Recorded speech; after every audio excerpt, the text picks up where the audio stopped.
Je vais vous parler du réveillon. C'est un autre sujet, mais vous allez voir. 6h45, le réveil sonne. Ayant un de mes associés en vacances, le travail ne va pas manquer pour cette journée de réveillon de Noël. 7h10, au boulot, ordi, robot. 7h20, je commence l'alimentation des animaux. 8h05, j'écoute la radio, les infos à la radio dans mon télescope. Là, un journaliste narre un reportage sur les viandes de fête, type volaille, gibier, viande de bœuf. En fin de reportage, celui-ci fait la remarque qu'il est de plus en plus onéreux d'acheter de la viande bovine pour les consommateurs puisqu'elle a augmenté de 56% en 15 ans.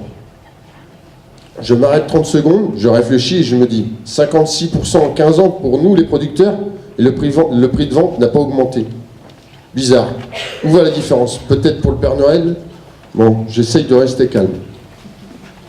8h30, les vaches laitières mangent. 9h, j'attaque l'alimentation des génisses et des taurillons. 9h45, je paillais mes vaches laitières.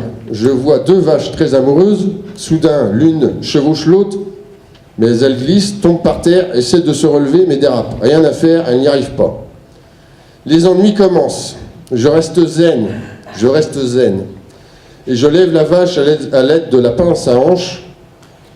Elle tient debout, mais je dois la mettre en case de terre battue. Je peux enfin commencer à pailler. Midi, je vais voir un voisin pour lui prendre sa treilleuse portative pour cette fameuse vache. Il m'invite à prendre un verre. Et il me dit, tu sais, en 2019, il va falloir que je prenne des décisions. Mon associé part à la retraite cette année. Je vais peut-être jeter l'éponge. Et je lui réponds, tu déconnes? Et il reprend, tu sais, demain tout seul, ça va être chaud. On travaille déjà 10 heures par jour, et en plus, un dimanche sur deux. Je prélève simplement 1100 € par mois. Après son départ, même si je prélève 2000 ou 2200 € par mois, il va falloir que je reprenne des parts à hauteur de 800-900 €. En plus, avec 20 heures de boulot par jour, je crois que ça ne va pas le faire. Dans la commune voisine, il y avait 12 fermes laitières il y a 10 ans. En fin d'année prochaine, si lui aussi arrête, il n'en restera plus que 2. C'est une triste hécatombe. Du coup, pour se remonter le moral, on a bu un deuxième verre, un troisième, puis pris l'apéro.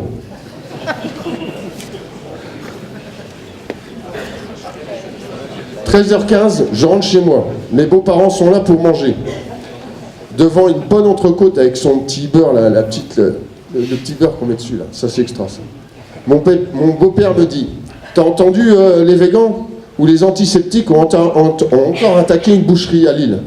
Je lui réponds, tu sais, c'est grâce à l'alimentation carnée que l'homme est devenu ce qu'il est aujourd'hui. Grâce à la diversification alimentaire, et notamment avec la viande, avec son apport en vitamines, en fer et sa richesse en protéines, que l'homme préhistorique a pu augmenter ses facultés mentales et physiques. Et il reprend, hein, les végans avec leur fromage, leur saucisse de soja et leur steak de betterave, je comprends pourquoi maintenant ils font ça. Ils ont le cerveau qui devient celui d'une coquille vide avec un petit pois chiche à l'intérieur. On rigole et je rajoute, c'est étrange, la profusion de produits alimentaires, avec la profusion de produits alimentaires différents, ils emploient quand même les mêmes termes que nous. Par exemple, steak, saucisse, fromage pour fromage, lait pour lait de soja, alors que normalement c'est du jus de soja, hein, donc jus de chaussette, jus de soja, enfin bon. Moi je pense que c'est plutôt des omnivores refoulés, quoi. Bref, après le repas, pendant le café, tranquille, j'ouvre une de mes revues laitières et je lis le titre. L'arrêt de l'usine de Craon n'aura aucune incidence sur le prix payé aux producteurs en 2018 et en 2019. Dixit, M. Nallet, responsable de la communication chez Lactalis. En lisant l'article, une sensation bizarre m'envahit. Comment dire, comme si nous, les éleveurs, on était en train de se faire bien profond, comme on dit, avec une petite poignée, à sec, avec une petite poignée de gravier. On voit bien. Bon, du coup, je le referme énergiquement et la revue et je repars au travail bien énervé. De plus, il y a cet accord tarifaire confidentiel entre Danone et Lactalis, intégrant les coûts de production, mais sans aucun chiffre. Je suis perplexe, surtout quand c'est M. Leclerc. Ils sont tous pourris. Puis je relativise un peu. Intermarché a conclu un accord avec Savencia et Sodial permettant la revalorisation du lait. On parle de 375 €. Mais je suis comme saint Thomas, je ne crois que ce que je vois.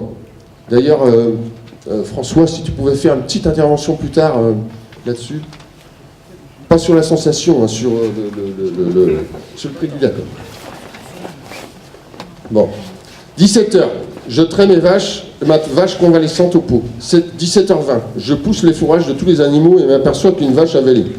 17h35, je mets ma fraîche vêlée au robot et je vois une génisse qui va bientôt faire la même chose. 18h, je regarde l'ordinateur et je vois le nombre de vaches incomplètes est important. Je fais mes logettes et dirige mes vaches maltraites et retardataires vers les robots. Ça va être tendu pour finir tôt. 18h12, SMS, ma femme. Pense que c'est réveillon, alors finis pas trop tard. 18h50, toujours pas de vélage de ma génisse. Je donne le lait au veau. 19h05, SMS, tu as bientôt fini. Je réponds, je fais au plus vite. 19h06, SMS, cela veut dire, avec point d'interrogation, je ne réponds pas. 19h10, je prends la veileuse et sors le veau difficilement. Pendant ce temps, le téléphone sonne sans interruption. 19h31, après avoir fini le vélage, je regarde mon téléphone, ma femme a téléphoné 6 fois. Je l'appelle pour raconter ce qu'il se passe, mais je n'ai même pas le temps de donner aucune explication qu'elle me lance.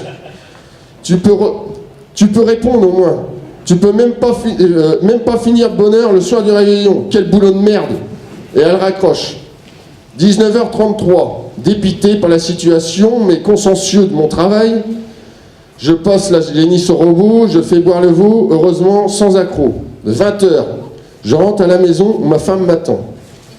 Ma femme arrive vers moi, me regarde, me sourit, avec un air complice et me dit « Allez François, maintenant réveillons-nous ». Moi, je me dis « Quelle journée !» Notre métier n'est pas toujours compris des autres, malheureusement. Mais heureusement que la passion du métier ne me quitte pas et me permet de relativiser malgré parfois l'amertume ou la frustration. Le temps passe, le monde change, mais nos conditions de travail, elles, restent identiques. Mais essayons de passer une bonne soirée sans penser au lendemain, en oubliant tous ces problèmes de la vie, ou presque, l'espace d'un instant. En plus, ma fille trépigne d'impatience d'ouvrir ses cadeaux.